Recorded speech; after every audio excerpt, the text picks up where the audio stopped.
Yo, what is going on, my money-making and disciplined friends? It's your boy JDUN Trades with Team Bull Trading, and I hope you all had a blessed and productive weekend. We are live and back in action with yet another Sunday watch list, where we are going to go over the exact setups I'm watching this week, any data we have, the top stocks that I like, and everything that you need to know to be prepared for the trading week, to stay disciplined during the trading week, and to better yourself as a trader as a whole. So that being said, if you get value from this video, I appreciate you guys tapping that subscribe button. I try to post on here nearly every single day with trade recaps, daily discipline, motivation, Sunday watch lists, and everything that I find valuable for you guys to learn and to help your trading. So that being said, let's first check out what we have for data this week. Now we see here, Monday is Labor Day, so no trading on Monday. Tuesday, PMI at 945, could be something.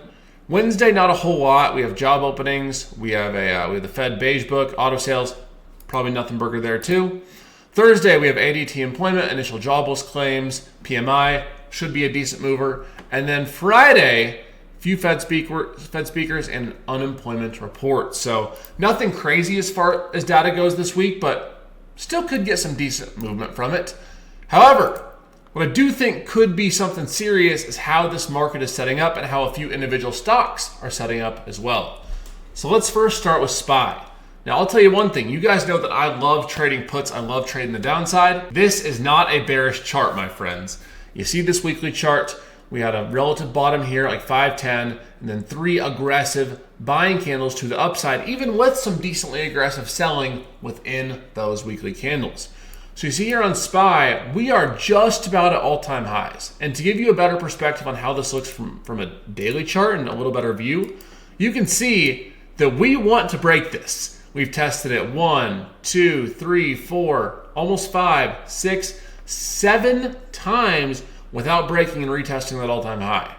So for me, this coming week, I'm going to be watching for 2 things. Let's start out with the bearish scenario. Bearish scenario is we closed Friday at 564. You can see we had an aggressive buying streak towards the end of the day.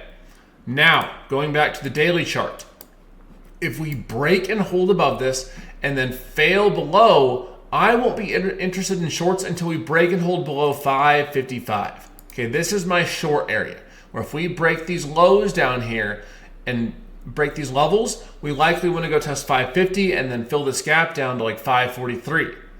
That's not where I'm leaning this week. Now, traditionally speaking, there's the phrase September sells could come to life. And, for my trading account, I hope it does, because I traditionally make more money on the downside. But I still make decent money on the upside too. So let's talk about that and how you can be prepared for both. Now, trading at all-time highs and having slow grinds up is not my favorite. I'll just say it, like it's not my favorite trading conditions.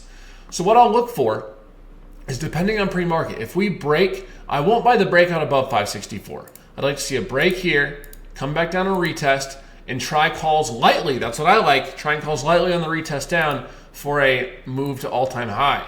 Now, it can be tricky sometimes trading that all-time high because there's a lot of fake outs. You have a lot of scared sellers that come in. But just because a market is, or any stock or SPY or QQQ is at all-time highs does not mean short it, okay? There's a reason that's up there. So trade the trend to the best of your ability. Now, if we break and hold and we get no retest, then I'll look for a uptrend entry, but I'll use less size and less risk because we are trending above all-time highs. Now, how that could be mitigated, I guess. You guys know my setups on SPY. We have the all-time high setup. Looks like we want to move up. We can watch for some higher lows in here, okay? Maybe around this like 560 area, watch for the higher low. 562 to 560 area bounce for calls. We can go ahead and look over at QQQ. Now, the reason I say that, even though traditionally I don't make as much money trading QQQ, is we have a little distance from where we are to all-time highs. We're currently at 476. All-time highs are at 503. So it gives us a little more wiggle room for our trading and to have some trending up without trading at all-time highs. So this daily chart from a first glance, to me, it looks bullish, right? I don't trade flags, but you can tell we broke this trend down, moving back up with an aggressive pin bar. This is something I like to look for more upside movement. We go to the weekly chart here. This looks bullish as well. Touched the bottom of this channel, held 470, moved up, touched 480 and failed, but still had a decent close above that 475. Now, I will look for it to be bullish, a break and hold above 480. If we break and hold above 480, I think we can retest. It's like 486, break above 486. That gives us a straight shot to 490, the bottom of this candle here, into this aggressive impulse candle down right here. So I will personally watch that on QQQ. I'll watch for those calls with the break and hold above 480. And I won't be bearish on QQQ until we break and hold below like 468. We break and hold below this 468. We have a gap to fill down to like 463. So I'll watch for that for puts if the market gets a little heavy and starts selling. So my upside targets are defined. My downside targets are defined. Now, if QQQ is going to move, we're going to have to take a look at NVIDIA first, because this thing's basically been the whole damn QQQ market. If NVIDIA is up, so is QQQ. If NVIDIA is down, so is QQQ. So on the weekly chart, let's take a peek at that first. You can see we had a pretty weak candle after earnings last week. So failed this 130, moved back down, held 116.5, closed around 120.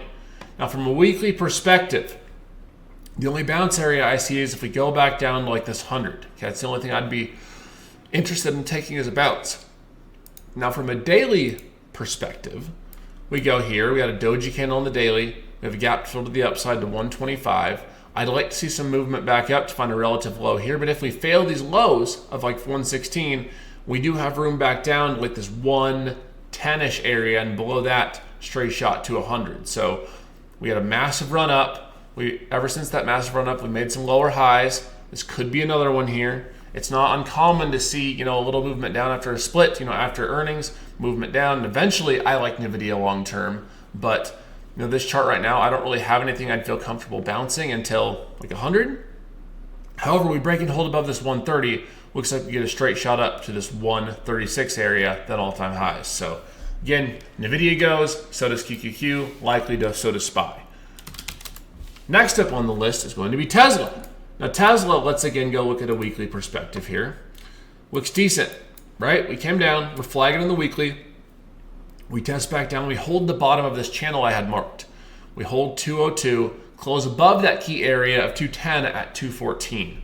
So my thoughts on Tesla are actually quite simple. I'm bullish on Tesla for the week, unless we break and hold below 210 again, and then if we break below 203, I'm definitely bearish. But for now, as this chart stands, we had decent volume on this reversal here, strong green here. Looks like if we can build this up, have one more higher low perhaps at 210 and then break above 220, looks like we want to move further up. It will all depend what price action tells us and what volume tells us. Because again, as disciplined traders, we don't care what we think, right? We keep our trading promises to ourselves, we keep our system promises to ourselves, and we react and adapt to what the market gives us. That is how you make it long-term in this industry. You manage risk, you take what the market gives you, and you trade with the system and stay adaptable. That's what we teach every day inside Team Bull. That's what I hope to teach you guys every single day on this YouTube channel. So again, if you're looking to become a disciplined trader, make sure you tap in, hit that subscribe button, and let's keep learning and leveling up together. God bless. Hope you all have an amazing week. Make it a disciplined one. And for those who are following along with our discipline sprint on my IG, it's day 7 today. Keep the momentum moving, and let's get rich together, guys. God bless. Peace.